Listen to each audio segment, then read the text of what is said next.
What is going on, guys? I promised that I would go ahead and do a ballistic gel test with the 180 grain Maker Rex. I got behind me a few ballistic blocks. I had some issues with the blocks. Clear ballistics gel blocks are fantastic, but they are not perfect. Anyway,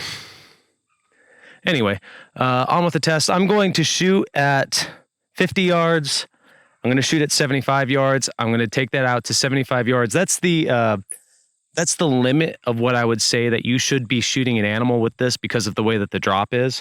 It's very difficult to judge. If I miss, I've got more bullets. So let's see how it goes.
Okay, so I shot several rounds.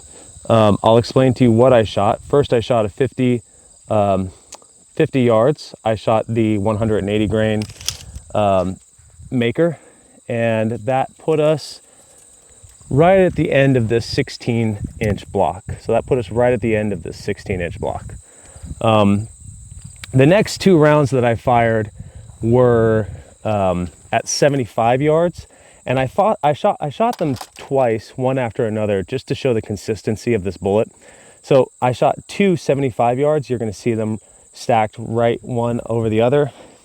And that penetrated, looks like 15 inches. Looks like 15 inches to the leading edge. I remember in clear ballistics gel, there's always like a little bit of a suck back on these because of the synthetic nature of this gel. There's always a little bit of a suck back. So it actually probably penetrated a little bit more because you can see it. I don't want to move the camera and mess you guys up, but you can see how it pushes forward and then it kind of creeps back a little bit. And you're going to see that in a lot of other videos of people using these clear ballistics gels. So that was the next two shots. Then I came in closer to 25 yards because I'm thinking, okay, you know, I've killed a bunch of deer with these bullets, but I usually keep it under 75 yards. And here we have another one. This was at 25 yards. Again, this is shooting subsonic. So we're looking at, and you might not be able to see it too well. It's actually right over here. And I'll dig it out and I'll try to get you a little bit of a close in, but it's looking right around 19¼ inches is where that bullet ended up being. And then you saw at the very end, I went ahead and I shot a mystery round that made the gel block completely fly up. And that was to show you a contrast between a high velocity round and these subsonic rounds. Now I shoot also the Hornady sub X bullets, and the performance is pretty similar. And mind you, like some of the best designed subsonic bullets. Let's see if I'll go ahead and dig this one out. This one's right at the edge. This should be pretty easy. There you go. Okay, so I mean that is a fine example. That's a fine example of subsonic performance. You can't ask for much better than this. I mean, this is wide. We'll go ahead and measure it a little bit later, but this is nice and wide. This is a good bullet. Very well made, very well designed. But you got to remember, when you're doing subsonic, it's not the same. It's not the same as subsonic's not the same as a high velocity round. Now this was 130 grain Maker T-Rex, and it's cooking. It's shooting about 3,200 feet per second, which is faster than Paul, the owner of Maker Bullets, wants you to shoot these things. But I like to experiment. He wants you shooting them a little bit slower, just because the bullet is designed to be more of a low recoil bullet for shooters. But that ended up penetrating about 13.5 inches. So that ended up penetrating about 13.5 inches. But really what I wanted you to see was just the sheer power of a high velocity round hitting a gel as opposed to subsonic. When you're looking at subsonic, don't think that it's going to completely replace your high velocity. The majority of hunters, they hunt within 75 yards. The majority of deer are killed within 75 yards. And I think within 75 yards, really, which is about the max for this bullet, you're gonna have some damage, and you're gonna have some dead animals. And really we can see just really good experience. Let's go ahead and look, let's go inside. Let's go ahead and take some measurements and take a closer look at that bullet. Okay, well, we're back at the bench, and there's not a whole lot, honestly, to talk about here. Look at the 4 bullets. We have 1 from the 25 yard, we have 2 from the 75 yard, and we have 1 from the 50 yard. And the question is, can you tell the difference? Do you know which one came from which?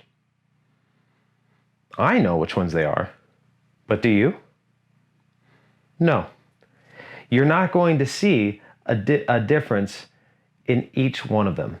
This one right here is the 25 yard. This one right here is a 75 yard. This one right here is a 75 yard. This one right here is a 50 yard. You can't tell the difference, can you? The performance is going to be consistent, one to the next, and we have an average expansion of 0.8975. One to the next. Now, I went ahead and I also shot a couple of Hornady Sub X's, and you can see the difference just because they're the major competitor to Maker subsonic ammo. And I want to show you the difference between those Hornady Sub X's and the Maker bullets. Can you see what it is? Can you tell the difference? Because the penetration on the Sub X's was only slightly better. The Sub X's, they penetrated 18 inches, which was the same as the Maker at the 25 yard. But the Sub X's are giving just a 40 caliber hole, whereas those Makers are tearing through everything and wrecking everything. I've put down a lot of deer on this coal hunt that I'm doing this summer with these Makers. Now here's the thing that you have to remember when you're doing subsonic ammo. Subsonic is not the same as supersonic. You saw that other shot that I made. That was using a 130 grain Maker T-Rex bullet. This is how it ended up. I was driving it at 3,200 feet per second, which was way too fast for this bullet. It's not what it was designed for, but I thought it'd be cool. But that bullet it's very typical of what you'll see with supersonic ammo, which is your traditional hunting ammo going at a high velocity. What you saw, and I'll go ahead and roll it right now, just one more time. What you saw is typical for supersonic, and it should show you and teach you a lesson between subsonic and supersonic. When you're hunting subsonic, you really need to treat it like archery. You need to treat it like you're shooting archery. You are intentionally handicapping yourself to a degree. You are going to be able to kill anything that comes out 75 yards and in, but there is going to be a drop. You need to practice, practice, practice, buy a few boxes of ammo, and really make sure that you've got this dialed in. Now, if you want to buy the 180 grain makers, if you're not a reloader, you can buy the 180 grain makers from Just Cause Solutions. I'll put a link in the description below. You can buy it from them. They have, it goes in stock and out of stock because of how popular it is. But you can buy 180 grain makers. It is a whole lot of fun. It is very quiet, and those deer will drop. Now, here's the other thing. They're not gonna drop immediately on the spot. Your animal is going to run, in my experience, about 40 to 50 yards. Could be less, but I would really place your shots right to break the shoulder. I would line it up. Normally, when I'm shooting supersonic ammo, I usually shoot in the shoulder pocket, the pocket right behind the shoulder, take out double lung. That's my normal shot.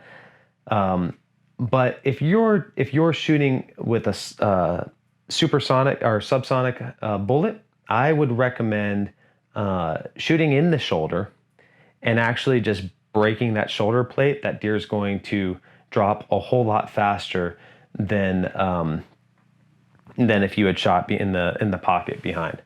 Second, if you're going for a dedicated subsonic hunting rig, I would really recommend looking at something like the 8.6 Blackout, which is going to be something that's going to be superior to using 180 grain 308. But if you want your 308 to be able to do everything like I do, I mean, it's very hard to go wrong with these makers.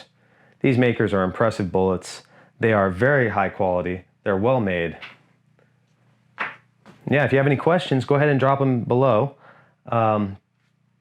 And I'll see you guys next time.